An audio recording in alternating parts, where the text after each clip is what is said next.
We're in that NFL hiatus period, but we always like to catch up with our friends over at Pro Football Focus. And how about their lead NFL analyst, Sam Monson, of course, part of the PFF NFL pod. And Sam, how we doing, man? How are you enjoying your kind of downtime before the madness begins at the end of July? I was doing great until the AC unit in my house died, Oh, and then things took a turn for the worse. So it was 85 degrees inside the house the other day. That it was deeply unpleasant. Now we got work in AC, but I'm out 7 grand. So oh man, it's not been yeah. a great week or so.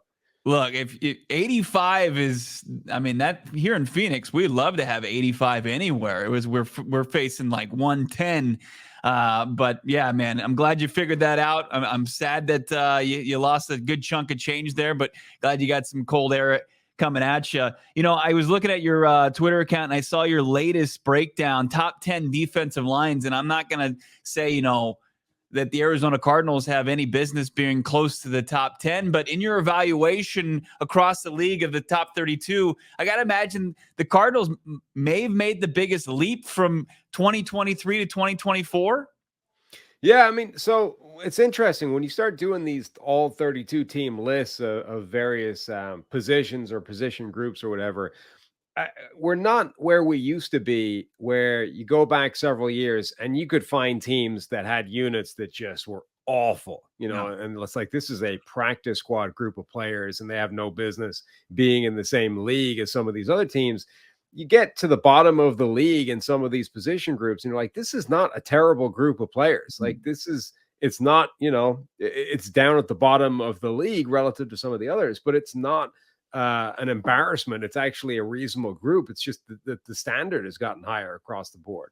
So Yeah. yeah, like I think Arizona has made some significant strides and headed in the right direction. A lot is resting on the shoulders, obviously, of Darius Robinson and seeing what he can do right out of the gate. And I really like him as a player. I think he's an intriguing guy in that he's almost playing outside of his era. Like I honestly feel like he would be a top 10 draft pick if this was 2002, Right. and we were in this era of old school 3-4 defenses, two gapping systems. Like he's a sort of Richard Seymour type of player.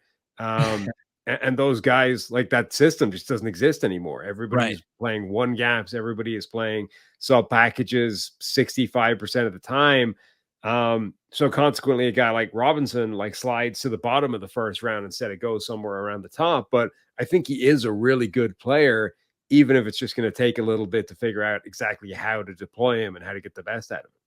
Yeah, it's a great point. And yeah, I mean, he probably would have won. And just based on the eye test, you see this big bulking defensive lineman, and teams would have fallen in love with him before, even hit the scouting combine. And the Arizona Cardinals, I think, benefited from a versatile player. He did play interior defensive lineman. He played on the edge. And I think that's something that Jonathan Gannon and Nick Rawls like to utilize.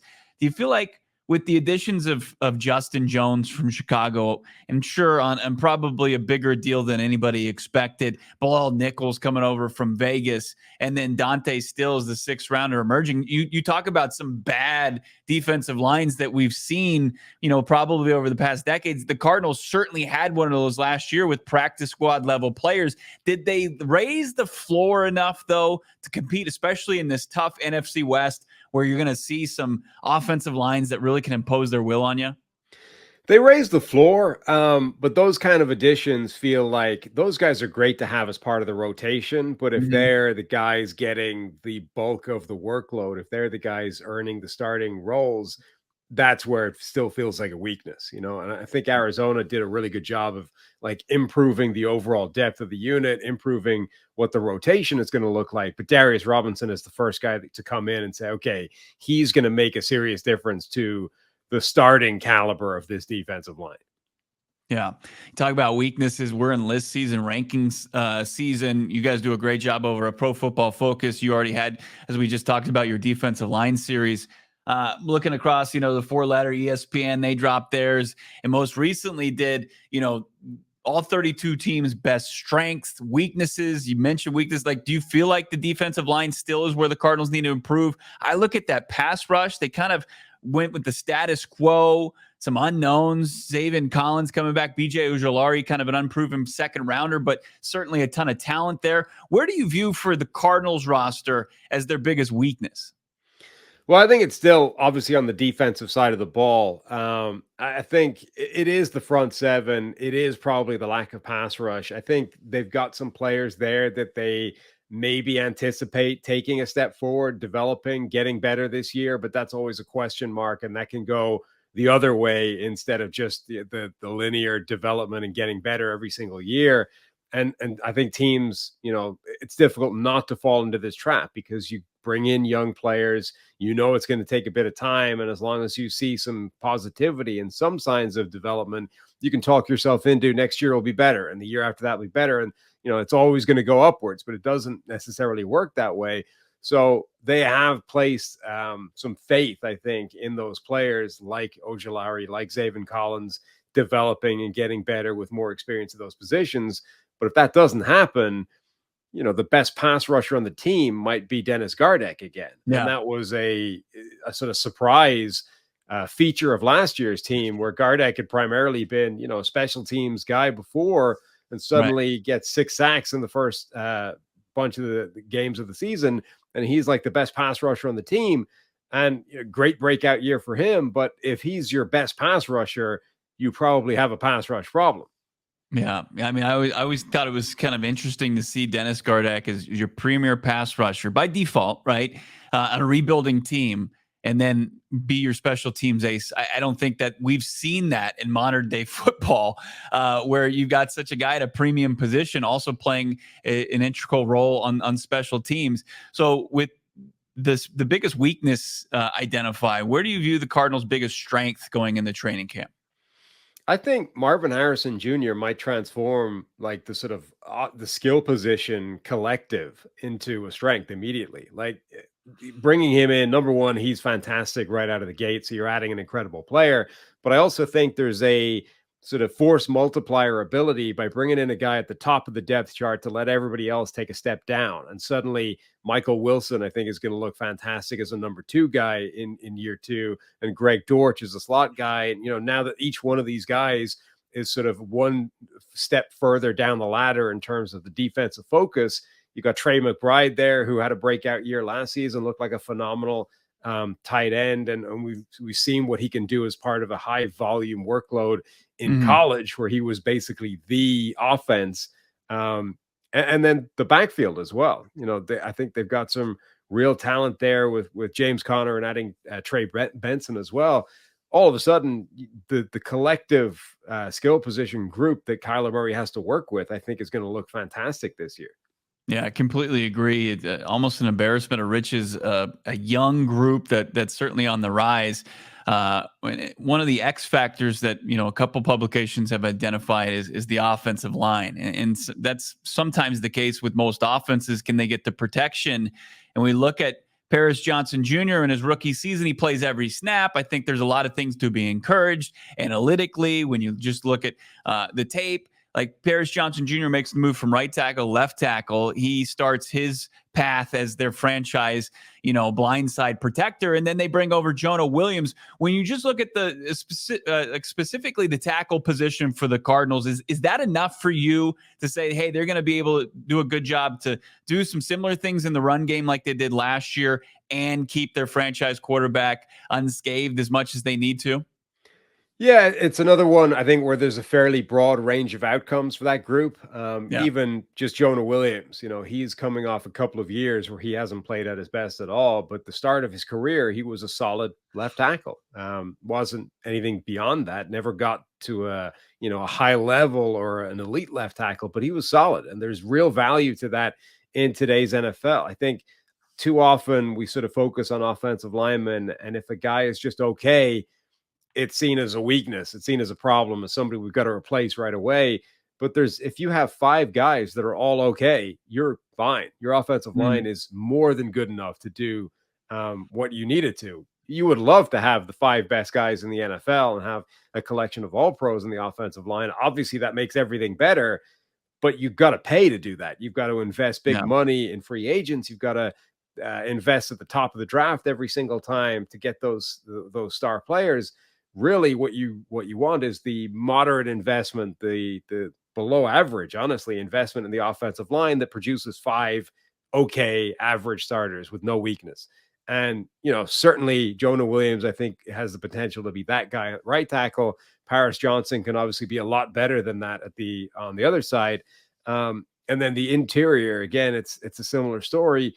If you can get those 3 guys just playing at an average level, that's all this offensive line needs, particularly with Kyler Murray, who, number one, will be a kind of active designed run threat, but number 2 can obviously fix some problems with his athleticism and scrambling, and mitigate some of the mistakes for an average group, because average players will get beat sometimes, right? And they will give up some pressure. But Murray, I think, is a good quarterback to have to kind of fix some of those bad plays when they happen.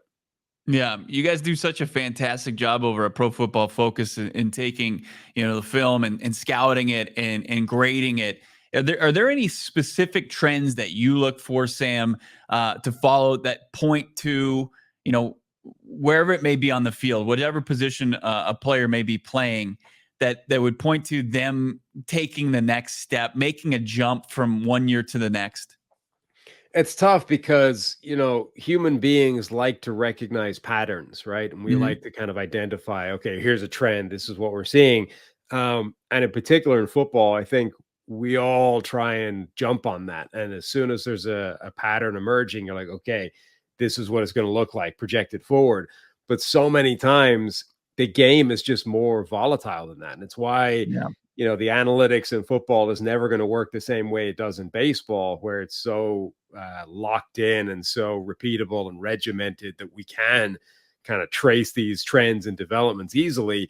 The variance in football is so much that the 4-game span at the end of a season where a guy plays completely differently than he did the first half of the year, it might mean that the light switch went on and this guy is now a completely different player and he's going to be a star going forward.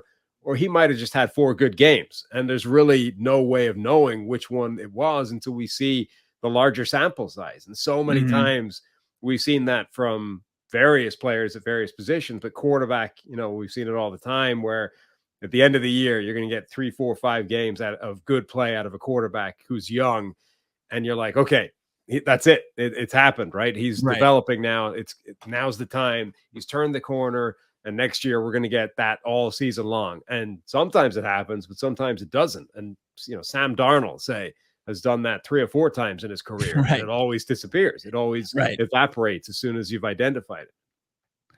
Yeah, always great work from our guy, Sam Monson. I have to speak on behalf of Cardinals fans that we don't know Edward, who was in your YouTube comments.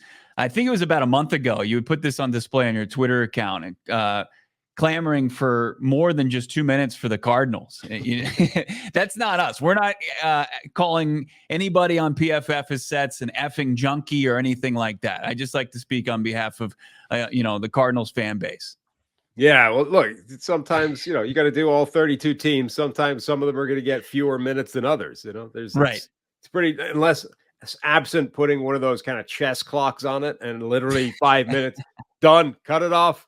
We're on to the next team. Right. Yeah.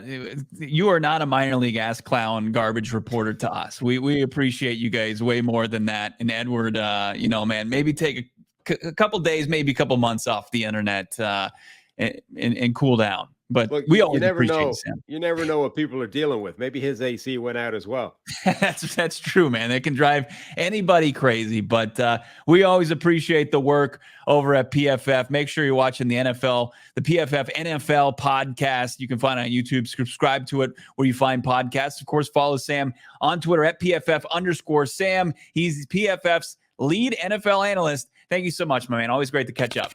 Anytime.